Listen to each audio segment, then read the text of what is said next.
परमजीत, अच्छे से चेक करो। अब जरा मेरे साथ आइए।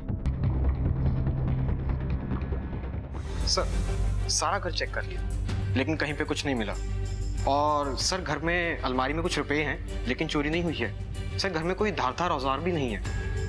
इन्हें अपने साथ ले जाओ और यहाँ एक लड़की काम करती थी, बबली, उसका स्केच बनवाओ। सर उसकी कोई जरूरत नहीं, मेरे पास उसकी फोटो है। जब मालिक ने काम पर रखा था ना उसको, तो उन्होंने उसकी फोटो खिंचवाई थी। ये देखिए। फोटो खींच ली। अगर पुलिस वेरिफिकेशन भी करवा लिया होता तो ये हुआ ही नहीं होता। साहब, मालिक ने जितना बोला मैंने कर दिया, बाकी मुझे कुछ नहीं पता। इस फोटो को आसपास के पुलिस स्टेशन में भेजो और कॉपीज बना के सर्कुलेट कराओ। ढूंढो इस लड़की को। जी सर। और ये जियालाल, इसका भी हिसाब किताब पता करो। देखो इसकी किसी के साथ कोई दुश्मनी थी क्या जो ये सब कर सकता है।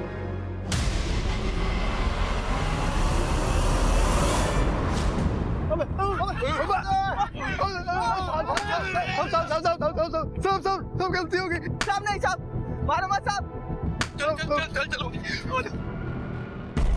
देख गुड्डू, तू मान या ना मान, लेकिन हमारे अड्डे के बारे में पुलिस वालों को तेरी बीवी गुड़िया ने बताया। अबे चल जा, जो तू रोज रानी को पीटता है वो कुछ नहीं। आज पुलिस के 2 डंडे पड़े तो तुझे गुस्सा आ रहा है? ये मेरी और मेरी बीवी के बीच में नहीं बोलनी चल तो। आप में गुड़िया है, रानी नहीं जो पीटने जा रहा है। ये तू मुझे मेरी औकात दिखाएगा? रुक मत, दिखाता हूँ। अब छोड़ो उसे। गुड्डू, गुड्डू नहीं। देखो मतलब है। अबे क्या देख लेगा तू? आइयो अड्डे पे। अब बड़े देखे तेरे जैसे। क्या?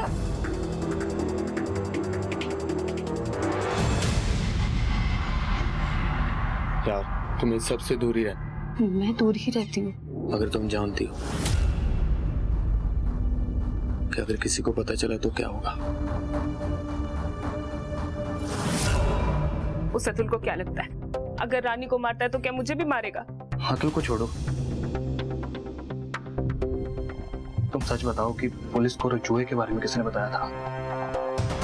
अच्छा, तो तुम भी अब अतुल की जैसी बातें करो कि मैंने बताया था। ठीक है, फिर जाओ, उसी के पास जाओ ना। तो क्या करूं मैं? घर में बैठा रहूं तुम्हारे साथ? एक समय था गुड्डू जब तुम मेरे साथ घर बैठने के लिए मरे जाते। हमेशा एक जैसा नहीं रहता आदमी। बदल तो तुम गए हो और तुम्हें बदलना भी था। आखिर अतुल के जैसा दोस्त जो मिल गया तुम्हें, एक दिन उसके जैसे मुझ पे हाथ भी उठा देना। रही गई कसर भी पूरी हो जाएगी। सर, हो ना हो जोर जबरदस्ती का मामला लग रहा है। जियालाल के हाथों पर नाखूनों के निशान मिले हैं। और कुछ पता चला इस जियालाल के बारे में? कोई दुश्मनी वाला एंगर वगैरह? सर, दुश्मनी का तो पता लगा रहे हैं लेकिन छानबीन करने पे इतना पता चला है इसकी एक बीवी थी जिसने इसको छोड़कर किसी और से शादी कर ली थी और उसको ढूंढने के लिए आदमी लगा दिए हैं। ठीक है, ढूंढो उसे। और साथ साथ इस लड़की बबली के बारे में भी पता करो। कहाँ से आई थी, कहाँ को गई होगी। एरिया में किसी ने उसे आते जाते देखा होगा। इस तरह एक 16-17 साल की लड़की हवा में गायब तो नहीं हो सकती ना? यस।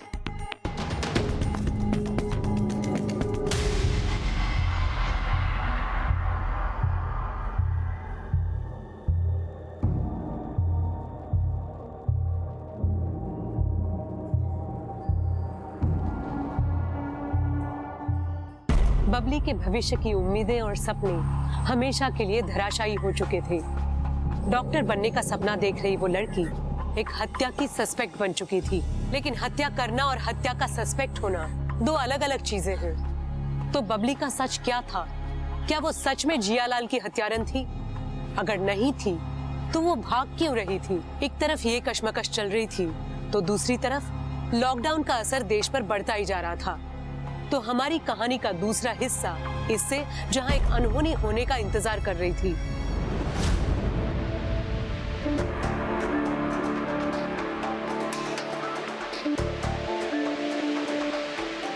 यहाँ के बारे में तो किसी को नहीं पता ना। यार वो अतुल कहाँ रह गया? फोन कर उसको। नेटवर्क भी ना यार।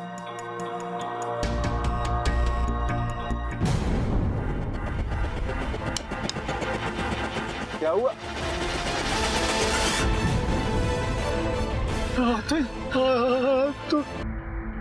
अतुल यहाँ कर क्या रहा था, कुछ आइडिया?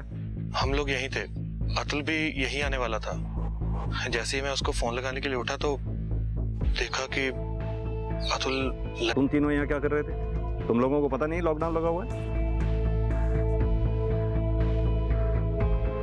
सर कुछ तो गड़बड़ है। लाश पेड़ से लटक जरूर रही थी लेकिन उसका गला भी। ये तीनों दोस्त भी कुछ साफ साफ बता नहीं रहे यहाँ कर क्या रहे थे। एक काम कर, बॉडी को पोस्टमार्टम के लिए भेजो। इसकी बीवी और मोहल्ले वालों से पता करो अतुल और उसके दोस्तों के बारे में। जी सर।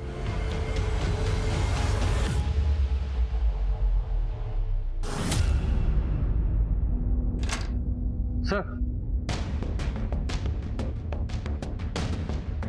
माइग्रेंट वर्कर था जे अतुल और लॉकडाउन की वजह से बेरोजगार था।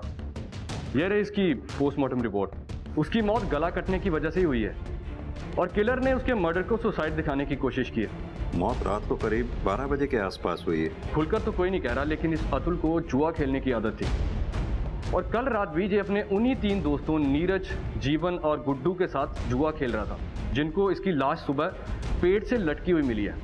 और गांव के कुछ लोगों ने इन तीनों को रात को इकट्ठे घर जाते हुए भी देखा है। सिंह, कहीं ऐसा तो नहीं दोस्तों में जुआ खेलते हुए आपस में झगड़ा हो गया हो और इन तीनों ने अतुल को मारकर पेड़ से लटका दिया और फिर सुसाइड दिखाने की कोशिश की हो और फिर अगली सुबह इन्हीं तीनों ने लाश को ढूंढकर हमारे सामने इनोसेंट बनने का नाटक कर रहा हूं। सर, डाउट तो मुझे भी यही है, लेकिन बॉडी पे गले के कट के अलावा और कोई भी मार्क नहीं है जो मरने से पहले किसी स्ट्रगल को इंडिकेट करता हो। गला काटकर किसी को भी 2 तरीकों से मारा जा सकता है। एक तो वार करने वाला ऐसे, अगर सामने से कोई वार करता है तो घाव का निशान सीधी लाइन में होगा। वहीं अगर वार अगर पीछे से करेगा तो घाव एक तरफ से दूसरी तरफ होगा, राइट?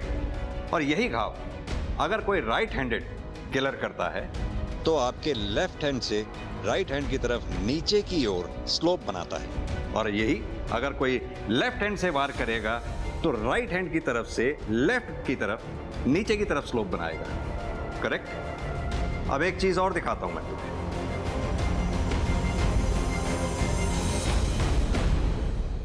अतुल की बॉडी को ध्यान से देखो। इसका घाव राइट हैंड की तरफ से लेफ्ट की तरफ नीचे की तरफ स्लोप बना रहा है। क्या समझे इससे? सर, यही कि अतुल को पीछे से अटैक किया गया है और किलर लेफ्ट हैंडेड है। करेक्ट। ये कट इतना डीप है कि ये काम किसी प्रोफेशनल किलर का ही हो सकता है, नौसिखिया का काम नहीं हो सकता है। एक काम करो, ये अतुल के सर्कल में जितने भी दोस्त हैं, देखो कोई लेफ्ट हैंडेड है क्या? एरिया में जितने भी लोकल क्रिमिनल्स हैं सबके बारे में सबको स्कैन करो। वैसे ही लॉकडाउन की वजह से बेरोजगारी बढ़ गई है, क्राइम रेट बढ़ रहा है।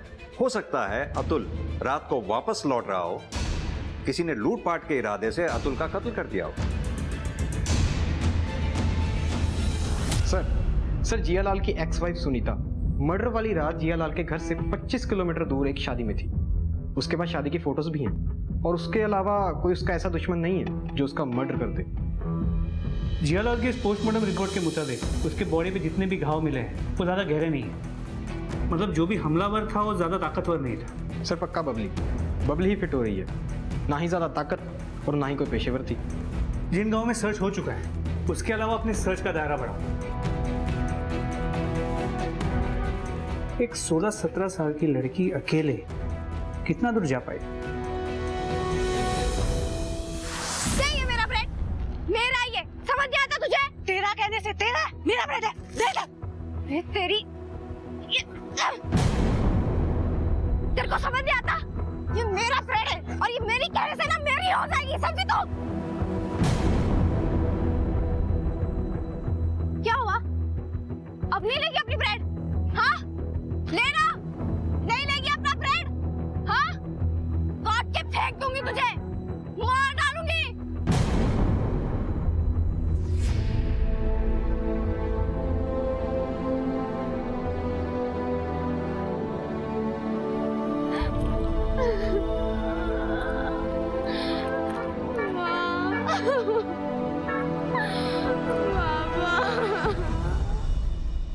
दोस्ती अपनी जगह, पर अतुल के लिए बोल रहा हूँ। कुछ दिन पहले गुड्डू और गुड़िया का झगड़ा हुआ। अतुल के साथ। तो इस झगड़े की वजह से अतुल का मर्डर हुआ? क्या कह सकते हैं साहब, अतुल आदमी ऐसा था, हर दूसरे दिन किसी ना किसी के साथ झगड़ा। अब किस झगड़े की वजह से ये सब हुआ, क्या कह सकते हैं। किस हाथ का ज्यादा इस्तेमाल करते हो, दाएं या बाएं? बाएं हाथ का साहब, क्यों? जी सर। आप पहले मुंह रखिए अपना। हाँ अब बोलिए। सर वो हम दोनों गुस्से में थे, औरतों ने भड़का दिया था हमें, वरना हम दोनों बहुत अच्छे दोस्त हैं। आप नीरज से पूछिए ना सर, उसकी पहले से ही अतुल की बीवी पर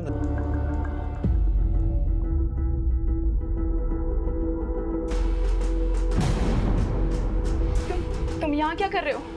अतुल और सारे लोग तो बाहर हैं। अरे मैं तो बस आपका हालचाल पूछने आया था। मुझे पता है कल अतुल ने आपको फिर मारा। आप एक बार इशारा करो भाभी, इस अतुल को तो मैं सीधा कर दूंगा। क्या रही आप? अरे मैं तो बस भाभी का हाथ बटाने आया था, तुम भी बटाया करो, खुश रहेगी भाभी।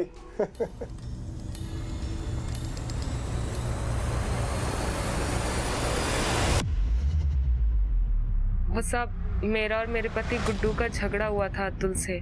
वो कुछ ज्यादा ही बोल रहा था और मुझे तो मारने के लिए भी दौड़ा था, क्योंकि साहब वो हम औरतों ने बता दिया था पुलिस को हमारे पतियों के जुए के बारे में।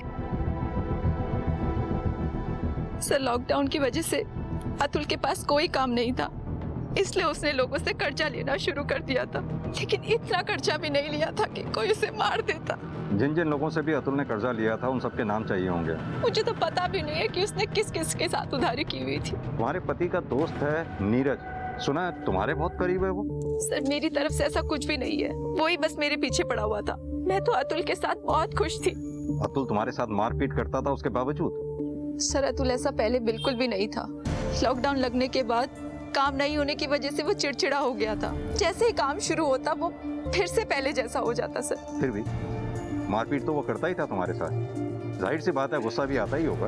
बहुत गुस्सा आता था, लेकिन अच्छे दिनों में वो मुझे प्यार भी करता था और बुरे दिनों में मुझ पे हाथ भी उठा देता था, लेकिन इसका मतलब ये नहीं है कि मैं उसे मरवा दूंगी।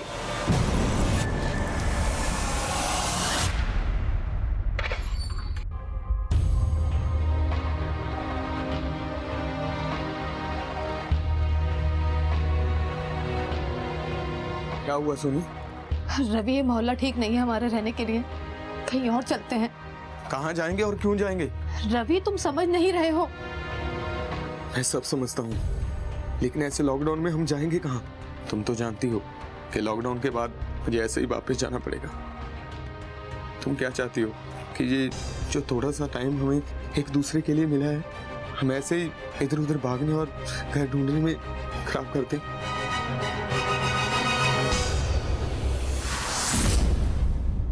सर वो लड़की बबली बिलासपुर के एरिया में कांस्टेबल को दिखी है। क्या दिखी है तो पकड़ा क्यों नहीं? सर कांस्टेबल रात को गश्त पे था। पहले तो वो नशेड़ियों को भगा रहा था। जब तक वो बबली को पहचानता, बबली अंधेरे का फायदा उठाकर निकल चुकी थी। अकेली थी? जी सर, कांस्टेबल का कहना है कि बहुत ही बुरी हालत में थी, भिखारन बनी घूम रही थी। एक काम करो, बिलासपुर एरिया और उसके आसपास के एरिया को अच्छे से चेक करो। समझ में नहीं आ रहा इस लड़की के साथ ऐसा क्या हुआ है जो इस हालत में पहुंच गई है। मैंने उसके तीनों दोस्तों की बैकग्राउंड को चेक किया है और गुड्डू के बारे में कुछ अजीब है सर। क्या अजीब? पिछले 6 महीने तक गुड्डू और उसकी वाइफ गुड़िया इस मोहल्ले में नहीं रहते थे और उनकी पिछली जिंदगी के बारे में किसी को भी कुछ पता नहीं है। और इस गुड्डू का अतुल से झगड़ा भी हुआ था। गुड्डू हमसे कुछ छुपा रहा है। हो सकता है ये गुड्डू क्रिमिनल हो और छुपने के लिए यहाँ आया हुआ हो। सिंह एक काम करो, हिस्ट्री शीट चेक करो। अगर ये गुड्डू क्रिमिनल होगा तो इसका पुलिस फाइल में जरूर नाम दर्ज होगा। सर लाहौर गेट थाने से एक लड़की का फोटो आया है, एक मर्डर केस में सस्पेक्ट है।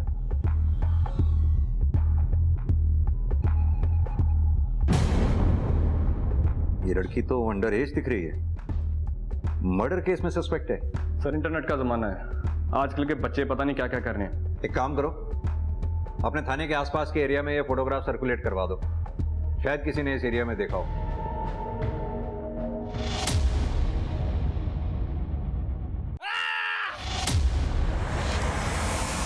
क्या हुआ?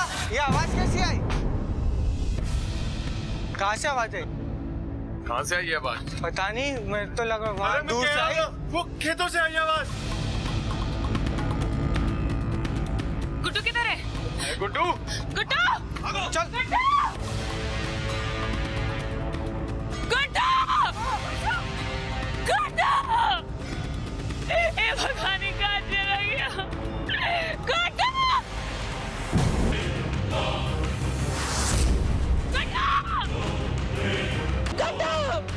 गुड्डू आगे कौन? गुड्डू! उसके गुड़िया? गुड्डू!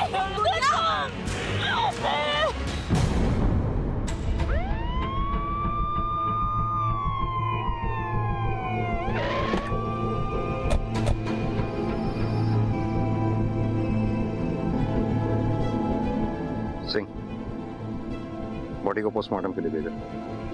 यशपाल, एम्बुलेंस। बढ़िया। क्या हुआ? गुड्डू घर कब वापस आया और यहाँ क्या कर रहा था गुड्डू?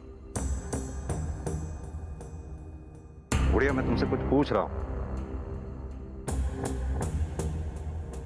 सर, हम सब अपने घरों में सो रहे थे तो खेतों से चीखने की आवाज आई। जब हम सब खेतों में देखने गए तो गुड्डू की लाश पहले मुझे ही मिली। जब तुम सब घरों में थे तो गुड्डू घर पे नहीं था। सिंह, एक ही मोहल्ले में दो दोस्तों की एक के बाद एक मौत, ये कोई इत्तेफाक नहीं हो सकता। एक काम करो, ये अतुल और गुड्डू दोनों की डिटेल्स निकलवाओ। कुछ भी सस्पिशियस निकलता है तो मुझे फौरन इन्फॉर्म करो। Yes sir.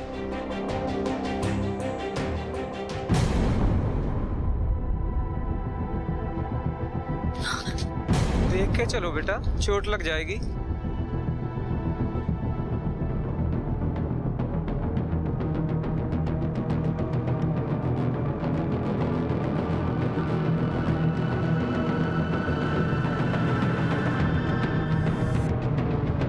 सर, अतुल और गुड्डू की मौत का समय बेशक सेम हो, लेकिन इन दोनों के मर्डर का तरीका बिल्कुल डिफरेंट है। अतुल को बहुत ही पेशेवर तरीके से एक ही वार में मारा गया है, जबकि गुड्डू के शरीर के ऊपर काफी बार स्टैब किया गया है। ये गुड्डू और अतुल दोनों हाइट में काफी अच्छे थे और गुड्डू के पेट पे जिस तरह से वार किया गया है उसका घाव नीचे से हल्का सा ऊपर की तरफ जाता हुआ है, यानी कि कातिल गुड्डू और अतुल से हाइट में काफी छोटा था, करीब 5 फुट के आसपास रहा होगा। दूसरी बात, गुड्डू से वो कातिल बहुत नाराज रहा होगा, तभी उसके जिस्म पे इतने घाव किए उसने।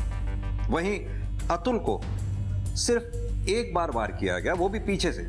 ये 5 फुट के कातिल का काम नहीं हो सकता कि वो अतुल को ऐसे मार सके। मेरा मानना ये है कि इन दोनों के कातिल अलग अलग हैं। लेकिन सर, ये भी तो हो सकता है ना कि अतुल के किलर ने जानबूझ के गुड्डू को इस तरीके से मारा हो ताकि हमें लगे कि दोनों डिफरेंट किलर्स हैं।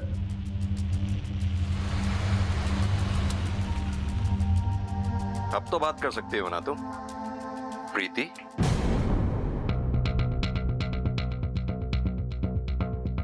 तुम गुड़िया नहीं, प्रीति हो। नहीं सर, वो मैं प्रीति नहीं, गुड़िया हूँ। घबराओ मत, सब पता लगा लिया है हमने। ये तुम्हारी प्रीति से गुड़िया बनने तक की कहानी। अब तुम हमें सीधी तरह से ये बताओ कि गुड्डू के मर्डर से क्या कनेक्शन है तुम्हारा? सर, थाने लेके चलते हैं इसे, वहीं बोलेगी। नहीं सर, मैं सब बताती हूँ। मेरी शादी कहीं और हुई थी, लेकिन मैं उस शादी से खुश नहीं थी क्योंकि मैं गुड्डू को पसंद करती थी। इसलिए शादी की पहली रात मैं अपने ससुराल से भाग गई।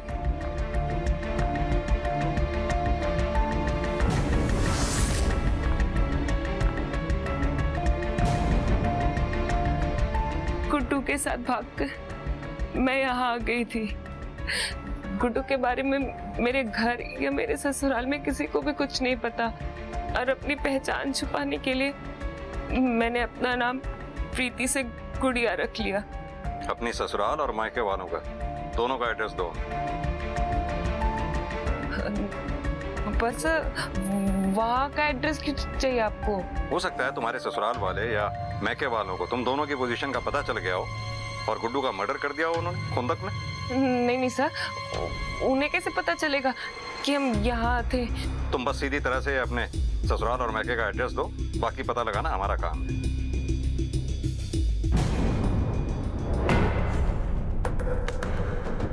साहब कहाँ ले जा रहे हैं आप इन्हें? इन्होंने कुछ नहीं किया है। साहब इन्होंने कुछ नहीं किया है, कहाँ ले जा रहे हैं आप इन्हें? अंदर बैठो। साहब छोड़ दीजिए इन्हें। अरे तो बस बातचीत करनी है अतुल और गुड्डू के मर्डर केस में। अगर कुछ नहीं किया होगा तो वापस आ जाएगा। सर लेकिन हम लोग तो बाहर ही लोग हैं, इस सब से हमारा क्या मतलब है? छोड़ दीजिए सर। चलो।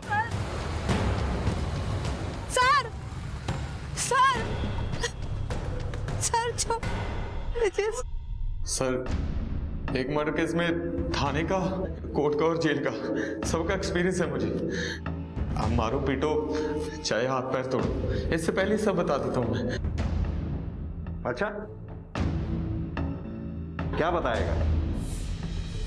यही कि पहला मर्डर मैंने सेल्फ डिफेंस में किया था और किसी ने नहीं सुनी मेरी, और 10 साल की सजा होगी मुझे। मगर अभी मैं ज्यादा सोचा नहीं, क्या ही कर लेते आप लोग और आपका कोर्ट, एक सजा और सुना देता। अच्छा ज्यादा बेचारा बनने की कोशिश मत कर, सीधी तरह से ये बता, अतुल को तू नहीं मारा है ना? मारा है साहब, इग्नू से मारना नहीं था, वो तो गलती हो गई मुझसे।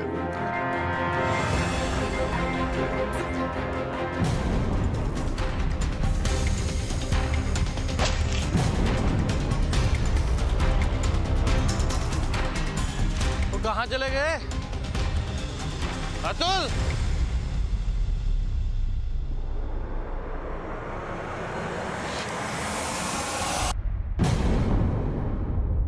तो अंधेरे में तूने गलती से गुड्डू की जगह अतुल को मार दिया, और जब तुझे दोबारा मौका मिला तो तूने गुड्डू को मारकर अपनी गलती सुधार ली। गलती तो सुधारनी थी सर, मगर क्या सुधारता, उससे पहले किसी ने मेरा काम कर दिया।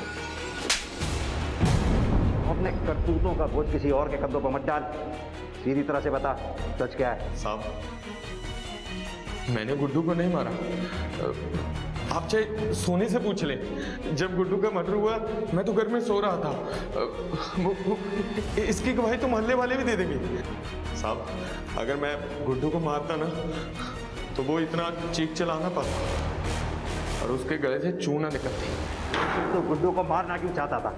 ऐसे ही मैं एक मर्डर की सजा काट ही रहा था, एक ही और काट लेता तो क्या हो जाता। तूने कहा तेरा टारगेट गुड्डू था, बिना वजह कोई किसी को टारगेट नहीं बनाता। सीधी तरह से ये बता कि गुड्डू को तेरा टारगेट बनाया किसने था? मुझे उसकी शक्ल पसंद नहीं थी सर। मुझे तेरी ये वजह पसंद नहीं आई।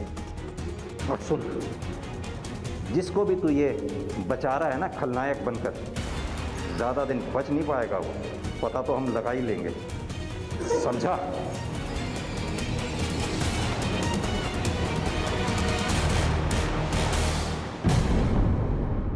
सिंह, ये गुड़िया गुड्डू के मर्डर से कहीं ना कहीं तो कनेक्टेड है। लेकिन सर 6 महीने पहले उसने भाग के शादी की है गुड्डू से, वो क्यों मारेगी? तो क्या हुआ, वो नहीं मारेगी, लेकिन उसके ससुराल और मैके वाले तो मरवा सकते हैं ना गुड्डू को रवि के जरिए। वरना रवि के पास क्या वजह थी इस तरह से गांव में आकर रहने की? सिंह एक काम करो, तुम गुड़िया के ससुराल और मैके जाके इस बारे में पता करो, मैं गुड़िया और सोनी से इस बारे में बात करता हूँ। ठीक है सर, आपने गलत पकड़ा है रवि को। वो अभी तो जेल से आया था, और वो क्यों मारेगा किसी को और फिर से जेल जाएगा, वो भी उसको मारकर, जिससे हमारा कोई मतलब भी नहीं है। पहले तो तुम अपना मुंह ढको, और तुम्हारी जानकारी के लिए मैं बता दूं, तुम्हारे पति ने ये सब खुद कबूला। उसका तो यहाँ तक कहना है कि वो गुड्डू को मारना चाहता था, गलती से उसके हाथों अतुल मारा गया। क्या कह रहे हैं सर आप? वही कह रहा हूँ जो तुम्हारे पति ने हमसे कहा है। हमें तो यहाँ तक लगता है कि रवि ने यह काम किसी के कहने पे किया, और रवि उसे बचाने की कोशिश कर रहा। क्या कोई ऐसा है जो रवि के कांटेक्ट में आया हो, रवि से मिला हो, या रवि को किसी ने पैसे दिए हो? तो हमें बता दो, हम रवि को बचाने की कोशिश करें। सर मैं आपसे कह रही हूँ, उसने किसी को नहीं मारा। तो फिर सच का पता हम खुद ही लगा लेंगे, और शुरुआत करेंगे तुम्हारे घर की। प्रीति आपकी बेटी है? हाँ साहब, पर वो तो शादी वाले दिन ही अपने ससुराल से भाग गई थी। आप क्यों पूछ रहे हैं? वो हम बताते हैं, आप ये बताइए कि आपने प्रीति की शादी कहाँ की थी? मैंने नहीं की थी साहब, उसके पापा ने की थी, पड़ोस के गांव में एक अधेड़ उम्र के आदमी के साथ जो करीबन 20 साल बड़ा था। 20 साल बड़े आदमी से? क्यों? क्योंकि साहब उसने प्रीति से शादी करने के लिए पैसे दिए थे और उन पैसों को लेकर भाग गया मेरा आदमी। चलो।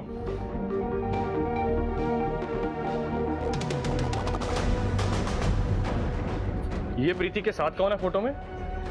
साहब मेरी छोटी बेटी बबली।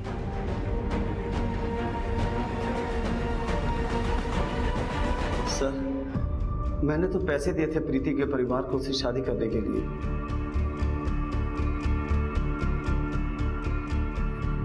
मगर वो सुहागरात से पहले ही भाग गए, इसलिए मैंने सर प्रीति की बहन बबली को उठवा लिया। मगर वो भी अपनी बहन की तरह निकली, 1 महीने में ही घर छोड़कर भाग गए सर। दोनों लड़कियां तेरी हैवानियत की वजह से क्या भागी? तूने उनके माँ बाप को परेशान करना शुरू कर दिया क्योंकि तेरी हवस तेरे काबू में नहीं थी। सर, मैंने तो उनसे पैसे लेने थे। इस पे पॉक्सो और रेप का चार्ज लगाओ। बेल पे बाहर नहीं आना चाहिए। लेके जाओ उसे। सर माफ कर दो सर, प्लीज प्लीज हमें माफ कर दो सर। सर कुमार, हम बबली की बहन प्रीति से बात करनी होगी। मे बी हम जितना सोच रहे थे उससे कहीं ज्यादा ये दोनों बहनें इस मर्डर से कनेक्टेड हैं।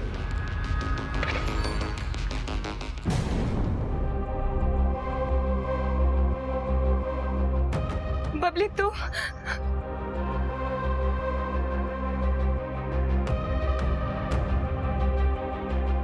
यहाँ कैसे आई? हाँ, आजा अंदर आजा। कैसी है तू? माँ बाबा कैसे है? तू कुछ बोल क्यों नहीं रही है बबली? तू ठीक तो है ना? खराब हो गई। अगर तुम उस मानिक को छोड़ के ना जाती ना तो वो मेरा किडनैप नहीं करता, मेरे साथ रेप नहीं करता। वो तुम्हारी वजह से मेरा घर छूट गया, मेरी पढ़ाई, मेरे माँ बाबा सब छूट गए और तुम बस गुड्डू के साथ आराम से रह रही थी।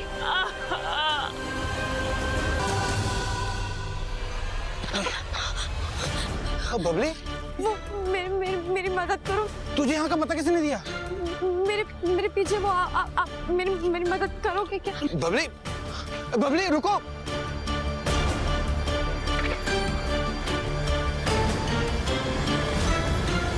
बुढ़िया, बुढ़िया, क्या हुआ ये? यशपाल, एम्बुलेंस को कॉल करो फौरन। हाँ हाँ, बोलो किसने किया है? बबली, बबली ने किया?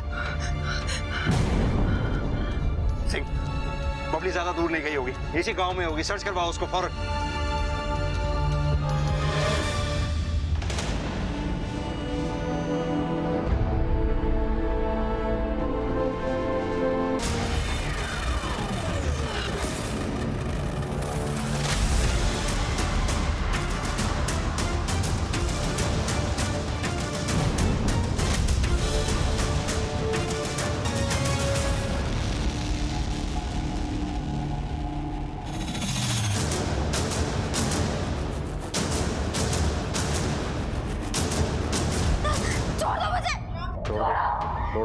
तोड़ दो। बबली, अगर ऐसे लड़ाई झगड़ा करोगी, ऐसे बर्ताव करोगी तो बाहर नहीं जा पाओगे। तुम्हें यहां से बाहर मैं ही भेज सकता हूं, तब जब तुम मेरे कुछ सवालों का जवाब दोगे। दोगी? बबली, क्या तुमने अपनी बहन के पति गुड्डू को मारा और अपनी बहन प्रीति को मारने की भी कोशिश की? हाँ, मैंने मारा गुड्डू को और अपनी बहन को भी मारने की कोशिश की, क्योंकि उसने अपनी खुशी के लिए मेरी जिंदगी बर्बाद कर दी। तुम्हें अपनी बहन प्रीति का पता कहां से चला? दीदी ने बताया था। मेरे पास पैसे नहीं थे सर, फिर भी मैं आई। बबली, बबली, क्या हुआ? पहले तुमने रवि से कहा गुड्डू को मारने के लिए, और जब रवि गुड्डू को नहीं मार पाया तो तुमने खुद मार डाला गुड्डू को। कौन रवि? मैं किसी रवि को नहीं जानती तो मैं उसको ये सब क्यों बोलूंगी? और वैसे भी कोई मेरे कहने से किसी को क्यों मारेगा सर?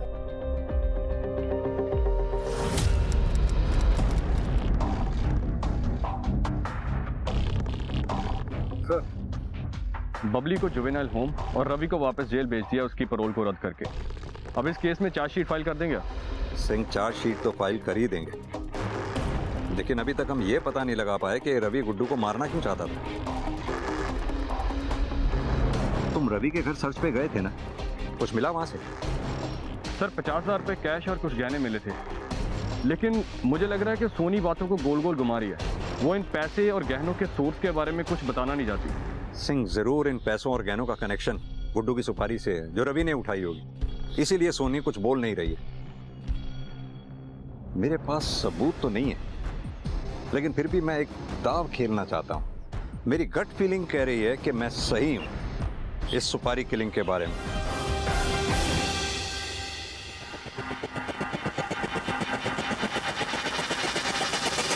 आपने मुझे यहाँ क्यों बुलाया? मैं तो आपको पहले ही सब कुछ बता चुकी हूँ। सब कुछ कहाँ बताया तुमने? सब कुछ तो हमें रवि ने बताया कि तुमने कैसे अपने पति की सुपारी रवि को दी थी। साहब, मैं क्यों अपने पति को मारने की सुपारी दूंगी? वो रवि झूठ बोल रहा है। झूठ रवि नहीं, झूठ तुम बोल रही हो, क्योंकि तुमने रवि पे भरोसा किया। तुम चाहती थी कि वो जबान ना खोले, लेकिन तुम ये भूल गई कि रवि एक शातिर क्रिमिनल है। जैसे ही उसने कम सजा की बात सुनी, उसने हमें रिटर्न में स्टेटमेंट दे दी कि कैसे तुमने अपने पति गुड्डू को मारने की सुपारी रवि को दी थी। पर रवि ऐसा कैसे कर सकता है? उसने मुझसे वादा किया था कि सोनी का ख्याल मैं रखूंगी और वो अपना मुंह कभी नहीं खोलेगा।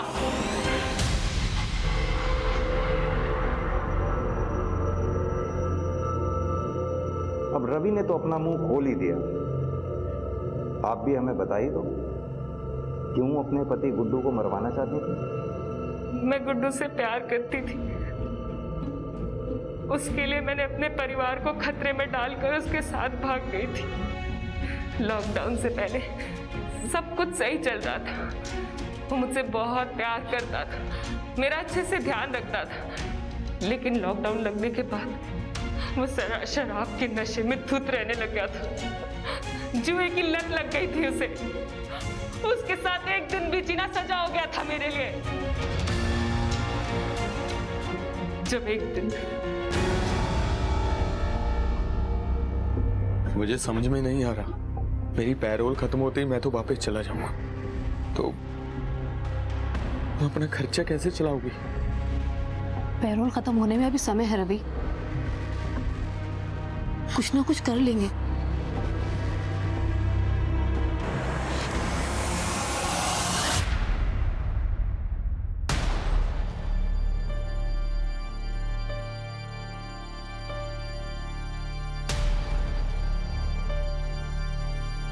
तुम्हें पैसे चाहिए ना, ताकि तुम्हारे जेल जाने के बाद सोनी को कोई दिक्कत ना हो।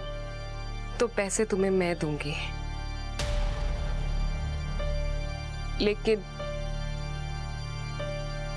उसके लिए तुम्हें मेरे पति गुड्डू का खून करना होगा। मेरी माँ ने मुझे जिस नर्क में ढकेला था, उस नर्क से बाहर निकलकर मैं खुद दूसरे नर्क में गुड्डू के साथ फंस गई थी। तुम्हारी माँ ने तुम्हें नर्क में ठोका? मेरी माँ ने मुझे बेचा था मानिक को पैसों के लिए। माताजी, सालों से लोगों के ताने सुन रही हूँ कि बेटा नहीं है मेरे पास। बहुत कोशिश करी मैंने, लेकिन बेटा नहीं हो सका। कैसे भी करके मुझे बेटा दिलवा दीजिए। बेटा भी हो जाएगा, लेकिन उसके लिए बहुत बड़ी पूजा करनी होगी। आप जो कहेंगे सब कुछ करूंगी, मुझे बस बेटा दिलवा दीजिए। मुझे सिर्फ बेटा चाहिए।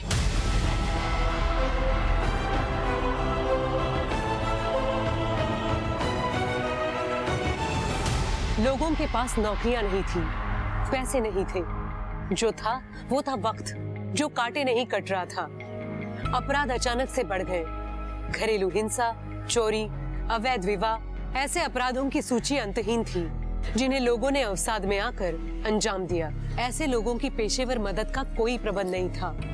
आज जब कोरोना की तीसरी लहर का आना प्रतीत हो रहा है, तो भविष्य में ऐसे अपराध ना हो, इसके लिए पुराने अनुभव से सबक लेकर अभी से प्रयास किए जाने जरूरी है।